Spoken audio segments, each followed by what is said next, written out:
Ça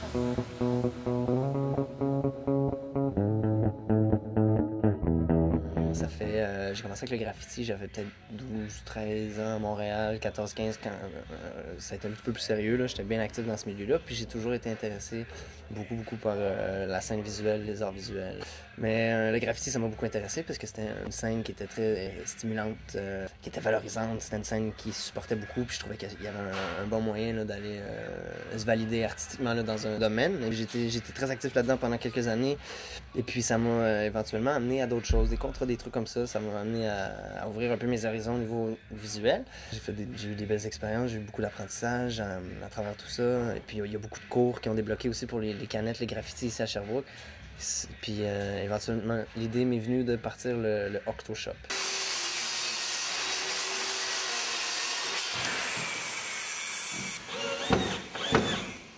Une galerie d'art rattachée au graffiti qui utilise beaucoup la rue comme ou les murs comme surface, comme support pour travailler. Et puis quand on l'amène en galerie, c'est une galerie d'art urbaine, ces artistes-là, ils viennent à l'intérieur, ils exposent sur toile, sur format plus conventionnel. Par contre, au Octoshop, on leur laisse la chance de peinturer sur les murs pour vraiment donner cette expérience-là à l'artiste pour qu'il puisse créer là, de façon le plus libre possible, puis aussi pour donner une expérience complète au public. C'est pas juste des murs blancs avec des toiles, c'est vraiment on rentre dans l'expérience, on rentre dans le monde, dans l'univers de l'artiste. Le plus possible, on veut qu'il prenne le contrôle puis qu'il change tout ça à sa sauce à lui. Puis qu'il, lui, ça soit comme un terrain vierge. Il rentre ici, puis moi, je le laisse aller. Je donne une directive en lui disant j'ai du linge qui va là, j'ai du facing à faire, je lui explique un peu la boutique, comment ça fonctionne. Moi, je vais chercher des artistes comme ça là, qui vont prendre un plaisir fou à prendre contrôle, là, puis à se dire « Ok, donne-moi 2 jours, là. » Il rentre dans sa bulle, puis il se lâche lousse, puis pour nous, c'est le plus beau cadeau du monde. Là.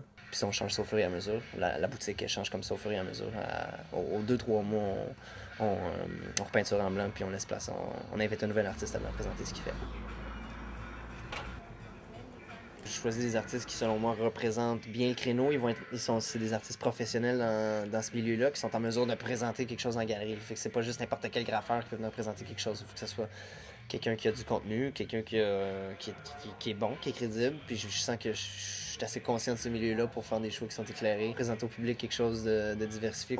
On va pour des artistes vraiment renommés. Monkey, c'est la crème. C'est les 3 dernières années gagnant du graffeur de l'année au Gala Montréal Underground. 5 prix en 3 ans. C'est vraiment un des meilleurs en ce moment qui s'illustre sur la scène puis qui est hyper productif. Puis très sérieux, là. Il est très présent, puis il fallait qu'on le présente, c'était une obligation, là, je me disais, t'sais. Puis à Sherbrooke, c'est vraiment une première, même en Estrie, il n'y a pas de galerie d'art urbaine. Puis c'est ça, j'ai ouvert ça depuis le mois d'août dernier, 4 août, c'était l'ouverture officielle, 2006.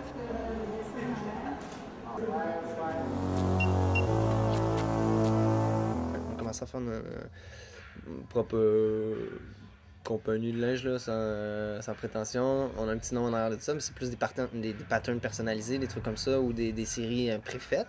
Toutes les impressions sont faites à la main. On a des trucs, Octoshop, des petits designs. On travaille avec American Apparel, c'est une compagnie de linge équitable. Donc les clients peuvent choisir directement leur modèle, leur couleur, leur taille, leur truc. Puis mettons le petit kangourou brun là, avec le motif rose, là. On fait un design ou un truc, là, dépendamment du client, qui est toujours personnalisé par rapport à la demande du client.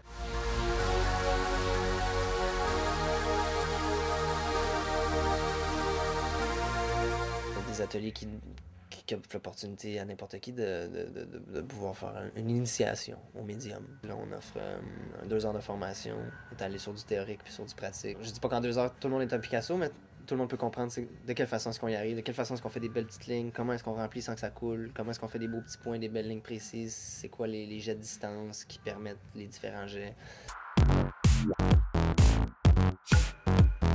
Octoshop travaille avec la police et la ville de Sherbrooke afin de développer ce réseau à Sherbrooke. Suite à la demande des arrondissements d'offrir des alternatives pour une réduction de méfaits. Donc, ils veulent monter des projets, encadrer ces jeunes-là à faire une production, une murale d'envergure qui pousse le jeune à se développer à travers une démarche artistique concrète et élaborée.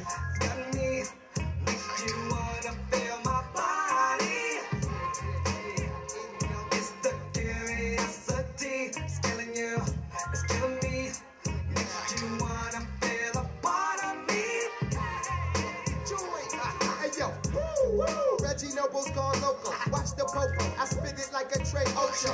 I flip my style spot silly, the Glock's empty. On the whippy MC who body drop 50. So when I rock R&B tracks are real, ask Aaron Death Squad